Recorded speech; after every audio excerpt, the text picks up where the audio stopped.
And then Carly and Emily, if you want to come up here and get set up, and these guys can do questions at the same time, we can double team them here.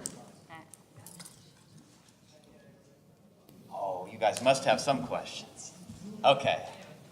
Stephanie. I love everything that you guys are doing. It sounds like you're making great strides with departmental work.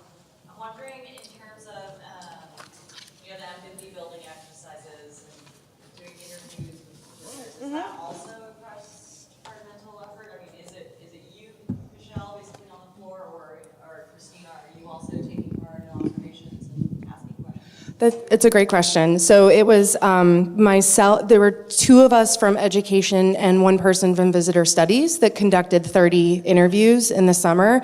And then we had about a cross-departmental team of 20 of us that then looked at 4 key personas and mapped out their journeys and thought about like what a multiple visit person, someone who likes to come back often, and we looked at millennials, and then our core audience, which tends to be kind of 65-ish, and we looked at first-timers as well as repeat visitors. So it was a core team of us that are used to working with visitors in terms of collecting the initial data, but then working as a team to interpret it together. Yeah, I mean, I would say it's a completely different and brave new world for us in getting the curatorial group to not just sit in its space and write its labels, but we're now working out, and it's hard, a new process for interpretation around exhibitions too, where we do formative evaluations and evaluations during and after, and then it's up to me and my team to really think about how we incorporate that and how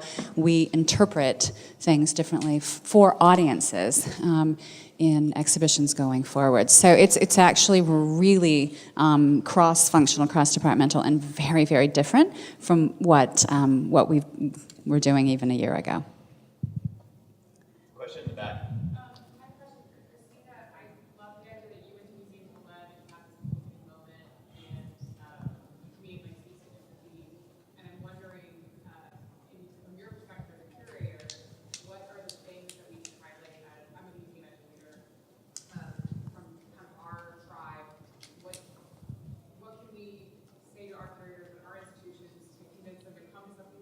Yeah.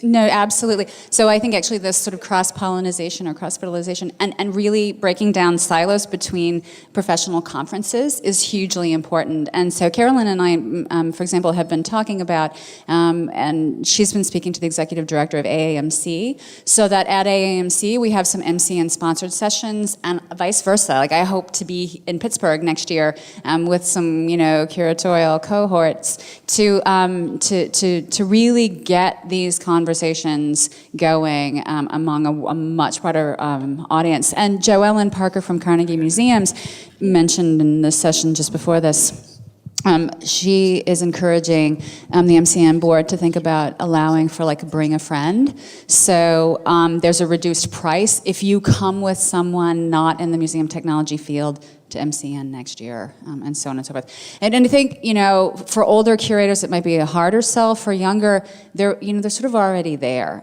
Just bring them. Sorry?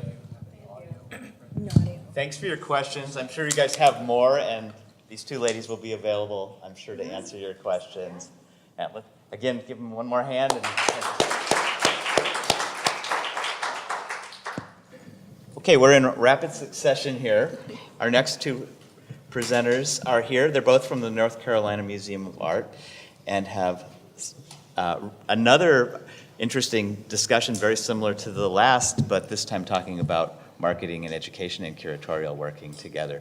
So we decided we're really going to take the less formal approach with these guys too and let them introduce themselves. Sure. Let me start. My name is Carly Marlowe. I work at the North Carolina Museum of Art, which is located in Raleigh, North Carolina, so part of the Research Triangle Park. I am Director of Marketing and Visitor Services now. That is a recent update. So all of the work that I did talking about in this presentation, I was Digital Marketing Manager at the time. I've been at the museum for about a year and a half, but I'm not really from the museum world.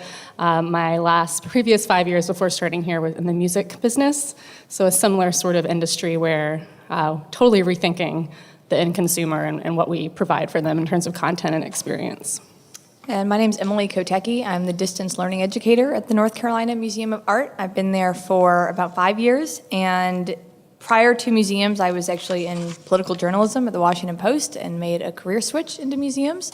There are more similarities than differences in some ways, but that's another presentation. But today, our presentation is a museum curator, educator, and marketer walked into a bar.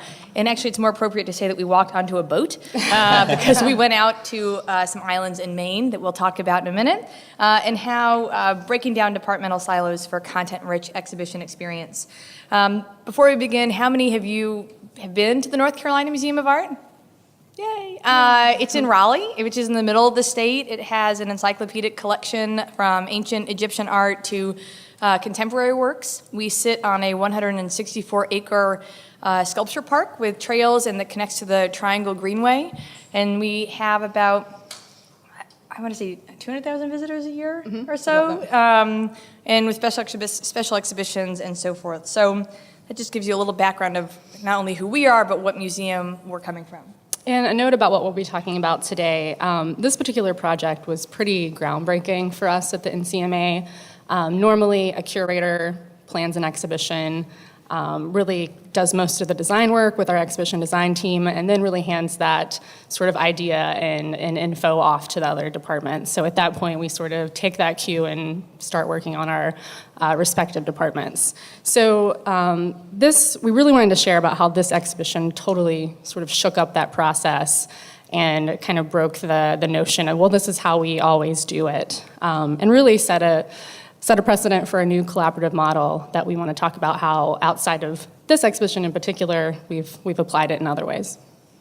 So our curator of American art and deputy director of the museum, I think so, he was planning an exhibition about Childe Hassam, who is a painter from Maine, and it was really a passion project of his to bring his art to and bring this exhibition to the museum. And so I think to kind of get some internal excitement, he invited myself and my supervisor and then director of marketing, Jen. My former boss. Yeah. Who would then to come to this meeting and say, come with me to Appledore and let's I want to show you this place so that you can understand it in your programs. And I think he was not setting out to set like a new model of collaboration. He just wanted it to build excitement for him. And then Jen wasn't able to go, so Carly came, and we'll talk a little bit about like kind of the impact that had actually later and on the trip. But we did a solid amount of pre-planning so that we could create these individual goals for our departments, but that also created this shared vision of what we wanted to get out of this trip, and how that really ultimately impacted the visitor experience. So clearly this trip is very unique in that we were able to literally step in the footsteps and sat where he sat in terms of the artist Childe Hassam. He visited this island every year or every summer, and it was sort of a place where artists and people in the arts would flock to in the summertime. So being there really helped us understand that deep sense of place that I think is really reflected in his paintings. So clearly, that had a huge impact on the types of content that we were able to get. We captured photos, videos, and audio content while on the island, not only with our curator and his curatorial fellow, who was also on the trip with us, but from the island's garden intern. Gardening is a big component of Hassam's work and his time on the island. Now, currently, Cornell University has a marine lab on the island, so we were able to talk to the very scientific people there who also had this huge interest in sort of the art history of their island.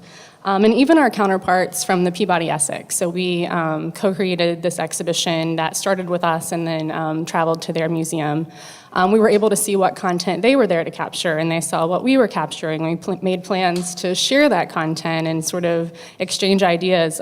This is an exhibition clearly right in their own backyard, so we were able to glean a lot from what they were planning. And one other, I think, thing that came out of this, outside of just content, I think there's a lot of value in being with your colleagues and outside of the office. I think we learned a lot and got to know each other a lot better. one example in particular, so we're all staying in this same house, sort of dorm-style house. We're all eating breakfast, lunch, and dinner together. But one night we were capturing some audio interview outside because we loved the idea of having the birds and the water in the background, and we were getting this great content. So we're sitting at the highest most point on the island to get a great view of the sunset that night. Our curator brought a couple of bottles of wine. After we got the content, we sat around talking about not just the exhibition and the art. So for me, literally probably having met him a couple of weeks before the exhibition, or before this trip happened, because I'd only been working at the NCMA for about 6 months at that point, invaluable beyond just this exhibition. So what we did, the content. When we came back from Appledore Island, we literally had both, literally and figuratively, suitcases full of content to then start creating and planning for this exhibition. By the way, the trip was in July, I believe, and then the August, and then the exhibition opened the following spring. So we had a few months to work with there. So beyond just the content, though, we had all of these shared experiences that we could then take back to our respective departments and, continue sort of the business as usual and developing the things that, from my perspective, the ad campaign, the social content, the marketing materials. But outside of that, we were also able to continue this collaboration in terms of planning meetings. So Emily and I were able to gather around the exhibition model with the curator and our exhibition design team, and really have a say and a hand and a point of view in what was going to be happening in the gallery. So things like a Google Earth table that presented an aerial and topographical view of the island. A soundtrack in the gallery featuring field sounds of the birds and the water, so it really sort of transported you once you walked in. And even special gallery cards that, for some of the paintings, compared what you were looking at on the wall with actual photos that we took in that exact location, so sort of then and now. The other thing that we worked really closely with the curator on, he had this idea of what he was calling an expedition wall. So we had this space outside the gallery that wasn't really being used in an interpretive way. So similar to a timeline in sort of its long and narrow, but not necessarily representing dates. It was more like ideas and things that he had learned about in this planning process. So really tried to show like a sense of place, because so many people in North Carolina, Appledore Island off the coast of Maine, I'd never heard of it before I went into my first pre-planning meeting. So sounds made up. So this interpretive wall was like, and I think to Carly's point, I think inviting us into that exhibition design planning, he was really valuing our opinions, and so we felt very invested in the whole process, being part of the process from the beginning through planning, going to the island, coming back, exhibition design. And so this interpretive wall was, again, another kind of mode of that collaboration that was happening. Yeah, it was one of the more exciting, when we started helping him and our exhibition design team with the planning, it was one of the more exciting parts of my career at that point, because I was taking what I was doing from the marketing perspective, but people seemed like they wanted to see what we had to think about, even these Post-it notes that you see sort of taped up. I remember sitting there with John, our curator, and comparing which of our handwriting would be better for the wall. So just fun stuff like that. And of course, clearly, our communications and content team had a field day with all of this great content. Visually for Instagram, we did a lot of sort of then and now comparisons. On Facebook, we utilized all of the video content, even strapping on a GoPro and walking around the island and having a great time-lapse video for that. We know from survey research that our visitors and members love to go behind the scenes, so Emily wrote this great behind-the-scenes planning and exhibition blog post for our website. And even something fun like a Pinterest board. So I'm an avid Pinterest user. You always plan travel, boards with Pinterest. So not only sharing our content that we were creating that led back to our website, but things like restaurant recommendations for Portsmouth, which is the town that we sailed out of, or hiking boots from REI that we could vouch for with all the rock scrambling that we had to do. So it was a gold mine as far as from our team. And similar, taking that idea of developing and the sense of place for our visitors, I think with social media and with Carly, we really wanted to transport them there and have them think about what Appledore is like and create this immersive kind of online social experience for them.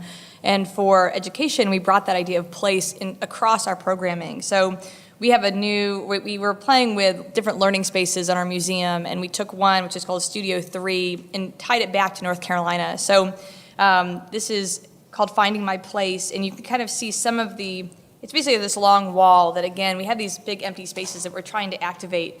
And we had a screen with kind of images from our social media accounts and inviting people to post their special places. And then we kept up this map of North Carolina and had people share places that they had been to, maybe repeatedly. We're in North Carolina, going to the mountains and the beach is very common to go often, every year, every summer, every winter. And so people could share those experiences. And I think it was helpful to make that connection because Appledore is very different from North Carolina and geographically, but they could connect to the idea of someone going back to a place again and again, and so we wanted to make that connection to Hassam. We also, with our teacher programs, we created an online course for teachers that explored the power of place. We pulled in Childe Hassam, but we were also bringing in North Carolina artists and photographers. This is part of an expansion of online professional development courses we have for teachers. This is my colleague Harriet, and she brought the idea of place into her teen programs, where our annual spring teen event, the teens created these huge environmental, kind of different environments, these backgrounds, these different places they depicted and were used for photos and places to just sit during the event and interact with each other. So that idea of place really permeated across departments and then within the department as well. I think that the rich content we got was obviously really important to us, and we saw a change in how we could develop content like this in the future, but I think what was most key is just the idea of really working together in this way.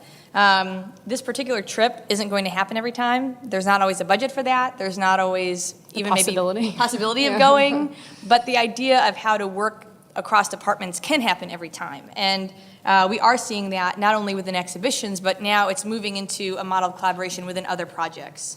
Yeah, so it's really leaked outside of just exhibition design and planning. One project that Emily and I are working really closely together on, in the upper left-hand corner there, you'll see our current teacher resource website, which is operated and ran entirely separately from our main website down there in the right-hand corner. So we're looking at ways that we can integrate those two sites and also sort of re-examine what a learner is. It's not necessarily a fifth grader or a science teacher at a high school, but it could be anyone who comes to our website or comes to our museum. Similarly, we're also working on a sort of do-it-yourself tour guided app. And none of these projects, I don't think, are new in terms of us working or crossing departmental lines. I think what we figured out here was starting that process earlier. So, education not developing an app on its own and then coming to marketing saying, hey, we're going to launch this in the next month. Let's plan how we can get the most number of downloads. So that's been the most exciting thing, I think, from our perspective. And I think, I guess I had this on animate. I think the biggest thing that we wanted to share with you and lessons that we learned is to empower people at all levels. That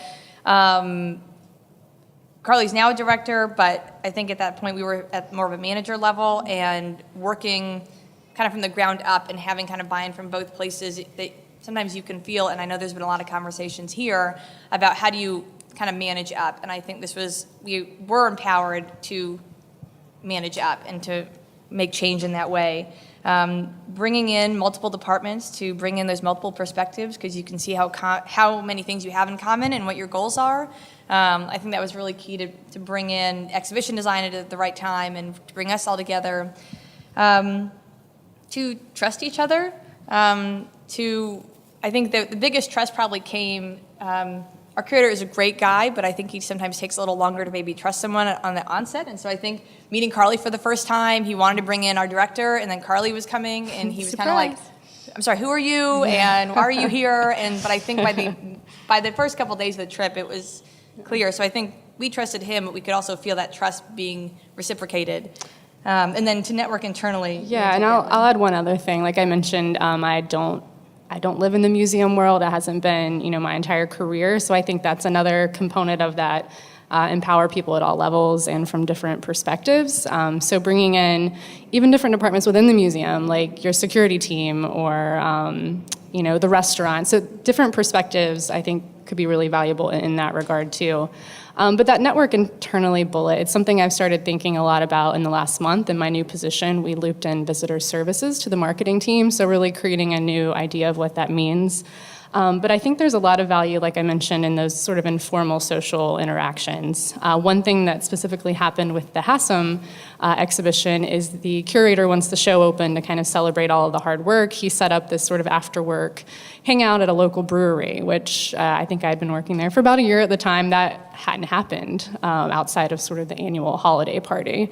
And I got a great story out of him about when he spotted Andy Warhol in Soho really early in the early 80s, really early in the morning. So just those sort of stories that we would have never talked about at a meeting or even passing in the hall.